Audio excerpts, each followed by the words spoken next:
है जहां पूर्व स्पीकर कुलदीप शर्मा का एक बयान सामने आया है। इंडिया न्यूज से खास बातचीत में कुलदीप शर्मा ने कहा कि निकाय चुनाव के परिणामों को लेकर उन्होंने बात रखी है। चुनाव परिणाम से कांग्रेस में निराशा है। कुलदीप शर्मा ने कहा, हमारे नेता हर वार्ड में नहीं गए, पार्टी को इस हार पर मंथन करने की जरूरत है। बीजेपी ने सरकारी मशीनरी का इस्तेमाल किया।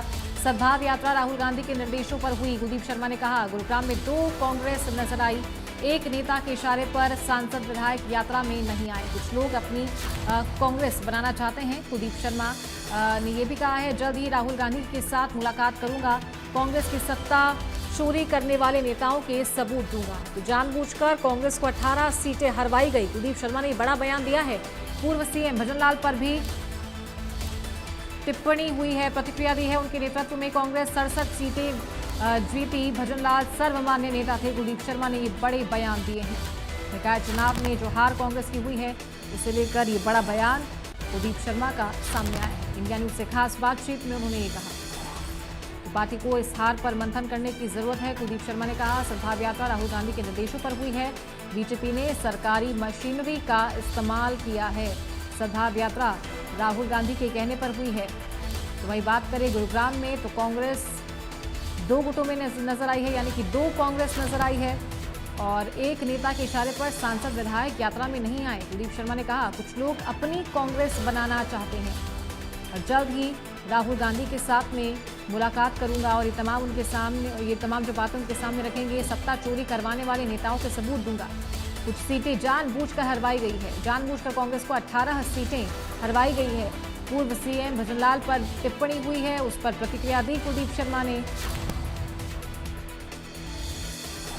कुछ लोग अपनी कांग्रेस बनाना चाहते हैं, कांग्रेस की सत्ता चोरी करवाने वाले नेताओं के सबूत दूंगा, कुलदीप शर्मा ने कहा है।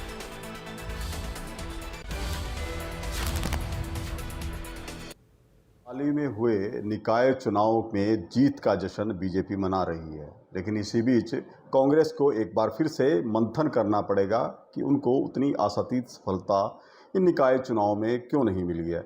मेरे साथ कांग्रेस के वरिष्ठ नेता हैं कुलदीप शर्मा जी, उनसे बात करते हैं। शर्मा जी, निकाय चुनावों को लेकर काफ़ी उम्मीदें थी, काफ़ी प्रयास थे कांग्रेस के, अब ये जो परिणाम आए हैं इनको किस तरह देखते हैं आप? देखिए, परिणाम जो हमारे सामने आए हैं, कांग्रेस में निराशा है, लेकिन अनएक्सपेक्टेड है टोटली। कारण इसका एक ही है कि भारतीय जनता पार्टी सरकार और सरकार की मशीनरी का पूरा इस्तेमाल करती है। लोगों के मन में ये भावना रही कि भी अभी 3.5 साल उनकी सरकार बाकी है, तो वो सरकार के साथ चले। लेकिन मैंने देखा, खासकर सोनीपत की मैं बात करूंगा, कि हमारे वहाँ के कैंडिडेट श्री कमल दीवान ने बहुत ज़बरदस्त फाइट दी। तकरीबन पिछली बार जब वो चुनाव लड़े थे, उससे 25-30 हज़ार वोट फालतू उनको पड़े हैं। जो सरकारी मशीनरी का दबाव रहता है, वो इन लोकल इलेक्शंस में काफ़ी इन्फ्लुएंस करता है। लेकिन मुझे इस बात को एडमिट करने में कोई कोताही नहीं है कि हमारा जो ऑर्गेनाइजेशनल स्ट्रक्चर्स है, पार्टी का जो ऑर्गेनाइजेशन है, वो इलेक्शन मोड के लिए उतनी तैयारी नहीं कर पाया। लोग परेशान हैं भारतीय जनता पार्टी की वर्किंग से, कितनी करप्शन है, कितना लॉ एंड ऑर्डर की सिचुएशन खराब है, बेरोजगारी है। लेकिन इसमें कई पहलू ये रहे। मैंने एक चीज़ देखी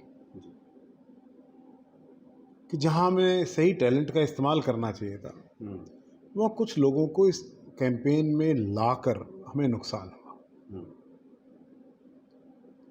फॉर एग्ज़ाम्पल, सोनीपत में एक नेता आए, उनका ये नारा लगाया गया कि भावी मुख्यमंत्री होंगे, ऐसी बात की गई। अरे, इस भावी मुख्यमंत्री के नारे पे तो हम विधानसभा हार गए और फिर उसी नारे को लेके आ गए। दूसरी बात यह है कि अर्बन एरियाज़ में उन लोगों को जब हम लेकर जाते हैं, तो लोगों को रोहतक याद आ जाता है, जिसकी वजह से नुकसान होता है। खास तौर पर जो हमारे पंजाबी वर्ग हैं, शहरी लोग हैं, जी। उनको जो चेहरे नहीं पसंद हैं, आप वही चेहरा उनके सामने कैंपेनर के रूप में ले जाओ छिटक जाते हैं। तो उससे छिटक जाता है, नुकसान होता है। हालांकि कमल दीवान ने बड़ा बहादुरी से और मजबूत इलेक्शन लड़ा, लेकिन एक बड़े अफसोस की बात है कि सोनीपत से हमारे मेंबर पार्लियामेंट हैं, हम फिर हार गए। पंचकुला से मेंबर पार्लियामेंट भी हैं, एमएलए भी हैं, हम फिर हार गए। अंबाला से मेंबर पार्लियामेंट भी हैं, एमएलए भी हैं, फिर भी हम हार गए। तो इसमें पार्टी को एक आत्ममंथन करना चाहिए। पार्टी में बहुत टैलेंट छुपा है, इसका इस्तेमाल किया जा सकता है। और स्थानीय चुनाव में मैंने देखा कि मुख्यमंत्री हर वार्ड में गए हैं। क्या हमारे नेता गए हैं? तो ये कहीं ना कहीं हमारे बीच में कमी थी, लेकिन इस निराशा से उभरना पड़ेगा। तो कुछ ये बंगाल और तमिलनाडु और ये असम के इलेक्शन के जो रिजल्ट आए, उससे भी लोगों की साइकोलॉजी को थोड़ा फर्क पड़ा है। एक और है शर्मा जी, गढ़ की बात कही जाती है। ये सांपला का जो चुनाव था, बीजेपी कह रही है हमने गढ़ तोड़ दिया, हुड्डा का गढ़ तोड़ दिया। नहीं लगता कि ये गढ़ बचाने के चक्कर में पार्टी को कहीं साइडलाइन कर दिया जाता है? देखिए, चौधरी भूपेंद्र सिंह हुड्डा हमारे सीएलपी लीडर हैं, टॉलेस्ट लीडर हैं। हाँ, ये सरप्राइजिंग है कि उनकी कॉन्स्टिट्यूंसी में उन्हीं के आदमी को तोड़ के बीजेपी ने कैंडिडेट, और वो जीत भी गया। हमारी पार्टी ने तो किसी आदमी को टिकट दिया नहीं था। ये नीति रहती है हुड्डा जी की कि अपनी कॉन्स्टिट्यूंसी में वो किसी भी प्रकार के किसी को सपोर्ट करना है इन स्थानीय चुनाव में वो नहीं करते हैं। उनकी समझ में नीति ठीक हो सकती है, लेकिन अगर हम सांपला में पार्टी के सिंबल पर चुनाव लड़ते हैं, जैसा कि बीजेपी ने किया, तो वहाँ कोई कांग्रेस कमज़ोर नहीं थी, जीत जाते हैं। चलो, ये एक स्ट्रेटेजिक मिस्टेक है, हो जाती है। जिस तरह से राहुल गढ़ की बात आप करते हैं जी, किसका कहाँ गढ़ है, ये तो हमने देखा पास्ट में भी। और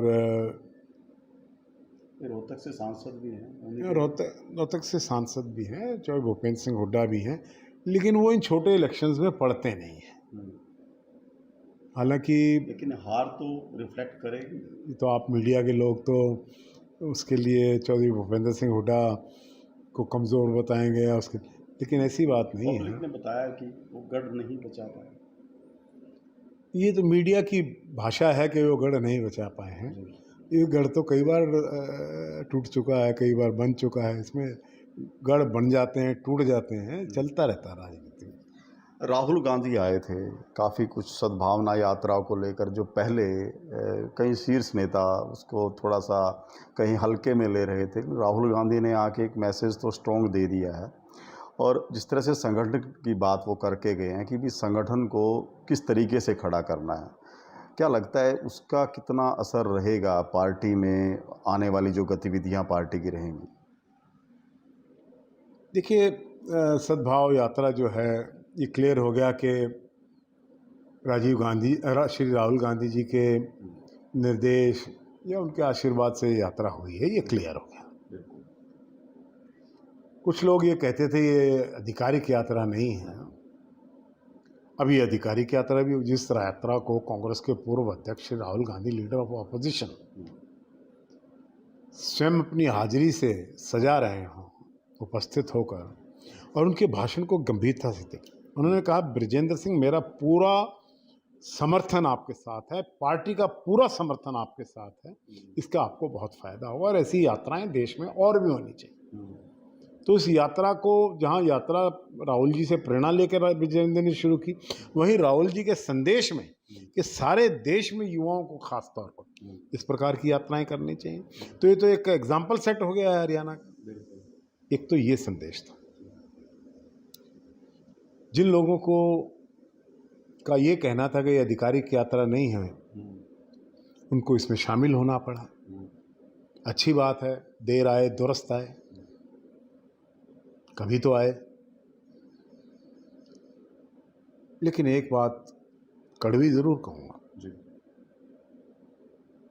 कि दो तरीके की कांग्रेस मुझे उस दिन दिखाई दी। एक वो कांग्रेस जो राहुल गांधी की प्रति निष्ठा रखती है, वो वहां थी। जो कांग्रेस के केंद्रीय नेतृत्व पर निष्ठा रखती है, वो कांग्रेस वहां थी।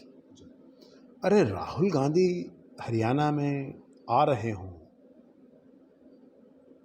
और कुछ लोग उस यात्रा को ज्वाइन करने से परहेज कर रहे हों, किसी के कहने पे किया गया है।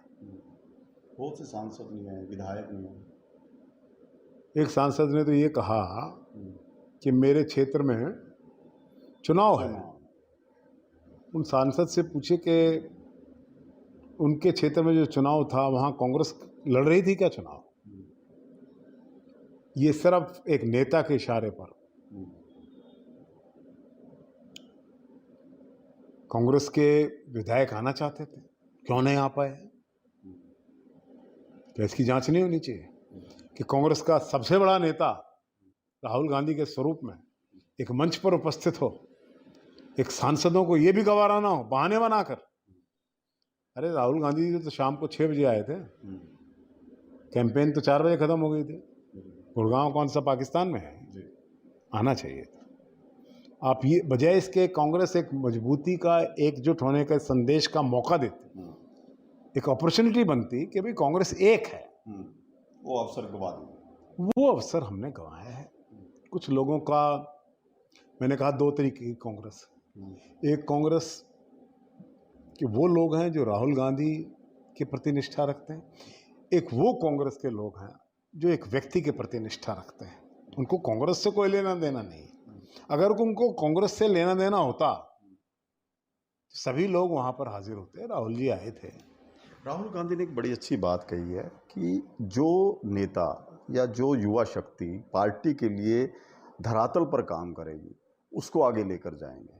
तो क्या लगता है कि जो लंबे समय से कहें कि बड़े नाम की वजह से नहीं सामने आ रहे थे, मेहनत भी करते थे, उनको फल नहीं मिल पाता था, अब लगता है कि पार्टी लाइन कुछ बदलेगी इससे? देखिए, राहुल गांधी जी के संदेश में ये बात क्लियर थी। एक तो बहुत लोग इसका विरोध कर रहे थे कि राहुल जी किसी तरीके से ना आए। 15 बार उनके दफ्तर में फ़ोन किए गए, आखिर में उन्होंने फ़ोन उठाने छोड़ दिए। क्यों रोका जा रहा था राहुल जी को आने से? अपने दिलों में झांक के देखो कि रोक रहे थे कि नहीं रोक रहे थे। अरे राहुल गांधी जी आ रहे हैं, कांग्रेस का वर्कर प्रेरणा लेगा, एनर्जी लेगा। आप उन्हीं से ऐसी मैनिपुलेशंस कर रहे हो कि वो ना आ पाए। लेकिन मैं राहुल गांधी जी का धन्यवाद करना चाहता हूँ कि कुछ लोगों ने श्रीमती सोनिया गांधी जी को वीरेंद्र सिंह जी के फंक्शन से आने से रोक दिया था। पता है उनको किसने रोका था? वही लोग अब ये प्रयास कर रहे थे कि भी राहुल गांधी जी इसमें ना आए, ताकि वो ये बड़े दोबारा कह पाएं कि हम क्यों जाएं, ये कौन सी आधिकारिक यात्रा है। अब कहें ना, आधिकारिक है कि नहीं है? अब ये यात्रा जिसको राहुल गांधी जी एड्रेस करके गए हैं, उसमें वॉक किया है 3 किलोमीटर तक हजारों लोगों के साथ, वो आधिकारिक यात्रा है कि नहीं है? बताएं। आप पूछिए। एक और बात है कि जिस तरह से कांग्रेस कमज़ोर हुई है और अब जो दूसरे दलों के नेता हैं वो बड़े नेताओं के खिलाफ भी इस तरह से बयान दे देते हैं, लेकिन कांग्रेस की तरफ से वो समर्थन नहीं मिल पाता या उस नेता का वो विरोध नहीं हो पाता। इस तरह से भजन लाल जी पर टिप्पणी की गई, कांग्रेस की तरफ से, कांग्रेस के मुख्यमंत्री रहे हैं वो अपेक्षित विरोध नहीं दर्ज हुआ। देखिए, कुछ लोग जो अपनी कांग्रेस बनाना चाहते हैं, जो कांग्रेस को अपनी जेब में रखकर चलते हैं, उनका कतई निशाना नहीं है। अगर कांग्रेस सत्ता में आए तो वो आए तो सत्ता में आए, और अगर वो नहीं है तो सत्ता में जाए भाड़ में जाए, उनको उस कांग्रेस से कुछ नहीं लेना है। इस नीति का अनुसरण हो रहा है। उनका दिल जानता है, सारा हरियाणा जानता है क्यों नहीं आई है इस बार कांग्रेस। कौन नहीं जानता कि कांग्रेस क्यों नहीं आई है। जब हमारे राहुल जी ने सबूत दिए कि वोट चोरी हुए हैं, एक सबूत मैं भी राहुल जी को दूंगा, मिलूंगा उनसे। आप मिलने जा रहे हैं? मैंने कहा है, उनसे समय मांगा है जी। मैं ये सबूत दूंगा कि जो आपने 25 लाख वोट की चोरी का सबूत दिया है जी। जो लोकतंत्र पर सबसे बड़ा आघात है, जिसको किसी गवाही की जरूरत नहीं रही जब आपने प्रेजेंट कर दिया सबूत। लेकिन एक और लोग हैं जो वोट चोरी करवा रहे थे, जिन्होंने 18 से 19 कैंडिडेट्स को खड़ा करके इंडिपेंडेंट, ताकि सीट्स को 70 सीटें आ रही थी उनको कंटेन किया जाए 45-50 के बीच में। ऐसे भाषण है कुछ सांसदों के, कुछ लोगों का, ये कंटेन करो। तो जो आज़ाद लोगों को खड़ा करके उनको समर्थन करा के, कई सीटें ऐसी हैं जहाँ तो वो किस प्रकार की चोरी थी? पार्टी से नाफरमानी नहीं थी, पार्टी के साथ विश्वासघात नहीं था। मैंने कहा है, आज फिर कह रहा हूं, पार्टी को व्यक्तिवाद से बाहर निकलना होगा। इन लोगों में इतना ही दम है तो कांग्रेस से अलग खड़ा होकर देखिए ना अपना दम। आपने भजनलाल जी की बात की। चौधरी भजनलाल 12 साल हरियाणा के मुख्यमंत्री रहे, 3 बार बने। कई नीतियों से मैं उनसे शायद सहमत ना हूं,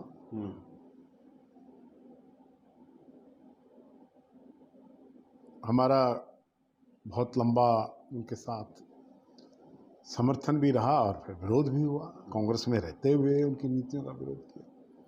लेकिन इस बात को कतई नहीं भुलाया जा सकता कि चौधरी भजनलाल हरियाणा के सर्वमान्य नेता थे। 2005 में कांग्रेस सत्ता में आई, एक मिश्रण था, भजनलाल जी का भी नेतृत्व था, उसमें नेतृत्व का मिश्रण था। मैं इस बात को डिनाई नहीं करूंगा। कई लोगों के सहयोग से 2005 की कांग्रेस सत्ता में लौटी और 67 सीट आज तक के इतिहास में, जब से देश आजाद हुआ है और जब से हरियाणा बना है, इतनी सीट्स कभी नहीं आई। और चलो, चीफ मिनिस्टर तो पार्टी के हाईकमांड ने और एमएलएस की राय तय से तय हो गया। लेकिन क्या इस बात को कोई भुलाया जा सकता है कि भाई चौधरी भजनलाल जी का 2005 में कांग्रेस के 2096 के बाद 9 साल बाद हम सत्ता में वापस लौटे तो उनका एक ही योगदान था। दूसरा, एक भाषा हुआ करती है, भाषा को राजनीति में विरोधियों के सम्मान की भाषा आनी चाहिए। हो सकता है किसी का किसी से विरोध हो जी, लेकिन उसके सम्मान में कमी नहीं आनी चाहिए। मैं तो इस संस्कृति का आदमी हूं।